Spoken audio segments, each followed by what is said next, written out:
What is up, fam? Listen, we're on our way to the city right now. We got some meetings. We got to crush. I got my man Danny with me. Show him real quick. What's up, guy?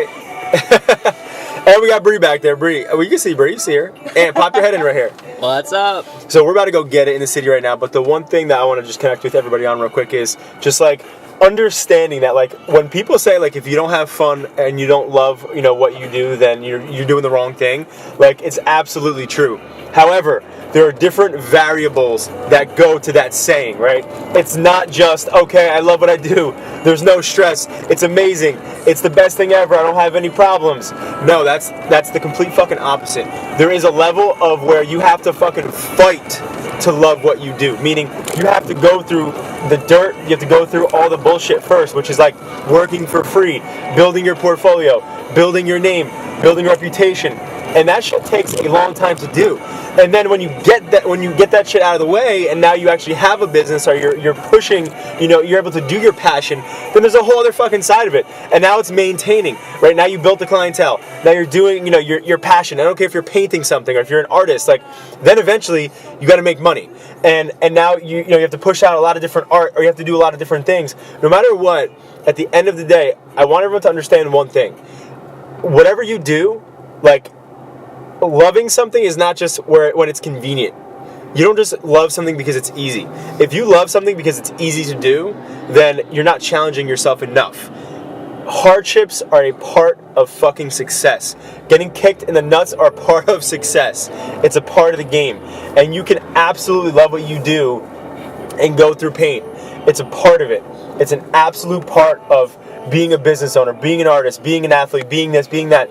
Every job on planet Earth comes with its negatives. So before anybody out there, because I know the millennial generation and the younger generation, like Gen Z, and listen, you know, mainly them, but there's a lot of other, you know, people as well that are older too that think this way.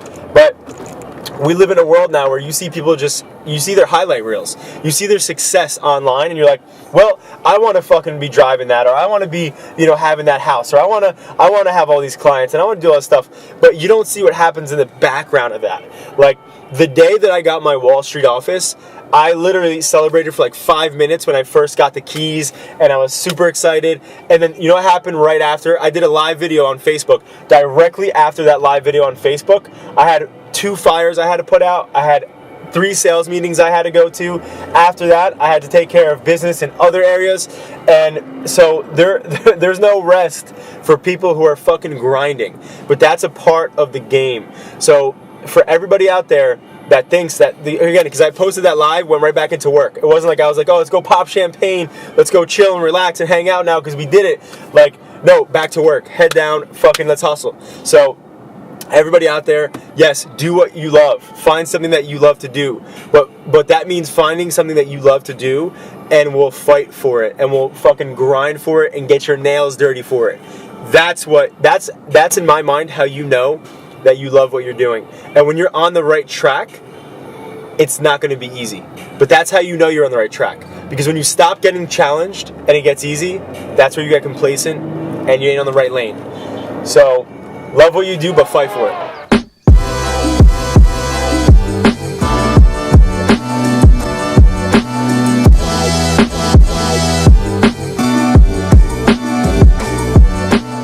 Today's edition of Traffic and Motivational Quotes, we're going to ask a random innocent bystander or pedestrian what their quote is, what their life quote is. So let's see what we get. We might get some interesting things, but to me, one thing I've always been fascinated by is like what motivates people. Like when you ask somebody what their quote is, like their main quote, it really gives you an insight to like how they think and who they are. So let's see if we get any live, laugh, and loves out here in this bitch.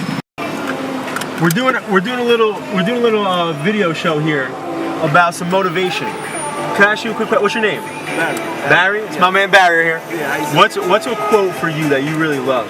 That you really fuck with, you vibe with? A quote. Basketball. Oh, there you go. So we out here. We just had our first guy. We asked him. His name was Barry. We said, Barry, what's your favorite quote? What's something you really fuck with? He goes, basketball. So that wasn't the best answer we were looking for, but it's an answer, and I'll never forget Barry for that. My friend, quick question. we're doing a little quick video on people with motivation, right? Do you have a quote that really stands out for you? Motivation? Yeah. What motivates you? Life motivates me. Okay. Like anything and everything else in the world. If you can look up, you can get up. A lot of people like to complain that the world gets them down. Not for nothing. If you've seen the next day, yesterday wasn't that damn bad. Right. That's the way I feel about it. Let's go. That's what I'm talking about, bro. Take care. Huh? Do you have a motivational quote for us?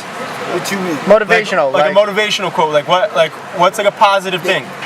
Yo, everything is positive long as you do something right in your life and you give yourself up to God. Love it. Have a good one. You too, man.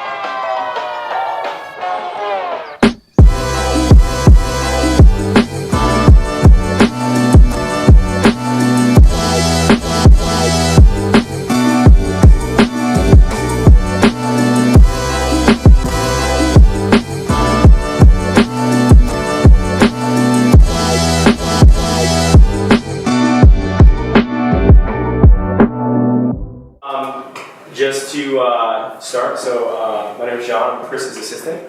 That's why I'm here. No, I'm just kidding. But I'll start back because the beginning of my journey really starts with Wix. What was really cool for me when I met Omir was that, going back, because he was a part of the company for 11 years, I believe he said. And when I first started my business, I started building on Wix when you guys had Flash, which was really fun. And, I was building, little dinky websites. And so my journey really started with, I was in high school. I was 17 years old. My family had financial issues. So for me, I always had financial struggle. So I wanted to somehow, some way help my family. And working at Ruby Tuesdays wasn't doing it, unfortunately. So, and I was working there at Best Buy. And the one thing for me that I didn't like was the fact that I could work my butt off and I would only make X amount of dollars no matter what. There was no growth unless the managers above me got fired or died. So I wanted to help my family. So what I did was I just started Googling how I could build websites and marketing and things like that. I came across a Google Wix ad. I clicked on it, and long story short, I started building. And my first thing was Bricktown deals. So the whole concept was I was trying to combat Groupon, because Groupon, they were really fucking small businesses over. You can put that in there. But so you being a small business owner, the one guy specifically that I knew, he was a limousine company. And so from Brick, New Jersey to the Newark airport, he would charge normally $200 or something like that. So on Groupon, the deal was $100, and then so it's obviously 100 split between the both of them. So now it's Groupon gets 50, he gets 50. And so he sold out a lot of these tickets, but the problem is now he has to pay gas, he has to pay his drivers, and he was going upside down. So my whole mission in my first website on Wix, which was Bricktown Deals, which when Omir told me he saw that website, he's that was, I literally was chills. He seriously looks at hundreds of websites a day. It's he's like a machine, and it's disturbing. Dude, I had the chills when he said crazy. He wasn't kidding. He seriously looks at over 100 sites. Oh, it's crazy. So long story short, I started doing this. I got 300 small businesses on bricktowndeals.com. And then one person asked me, they're can you build my website for me? And I was I wouldn't have to charge you. At this point, I just turned 18, so now I'm an adult. And so, they're well, my last guy, he charged me $500. So at 18, I'm damn, $500 one time, that's quick. Because I was doing a Wix website in fucking 4 hours. Mm-hmm. So it's $500 4 hours, let's fucking do this. And then from that point out, I started really selling.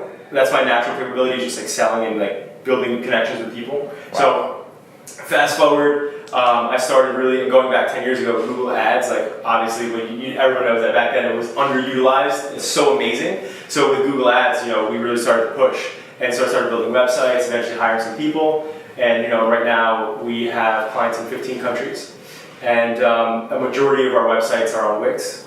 And the cool part for me with Wix is I 100%. I don't know if I would be doing what I'm doing if I didn't have Wix, because it was the first builder that I didn't have to know full code and do those types of things.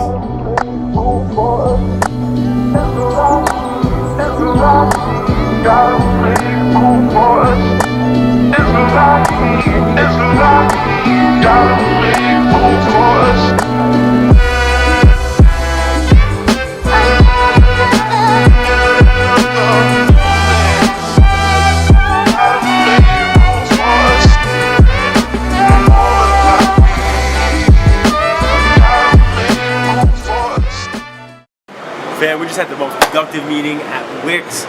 Amazing meeting. There's a lot of innovation happening in the back end right now of Adapting Social. We are blessed to serve clients in 15 countries around the world. And at the end of the day, we had some great motivational quotes for some random people and pedestrians on the street.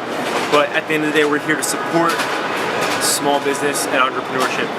And we do that in 15 countries, which we're obsessed with. And we want to keep it going. So stay tuned. We appreciate you. Keep watching.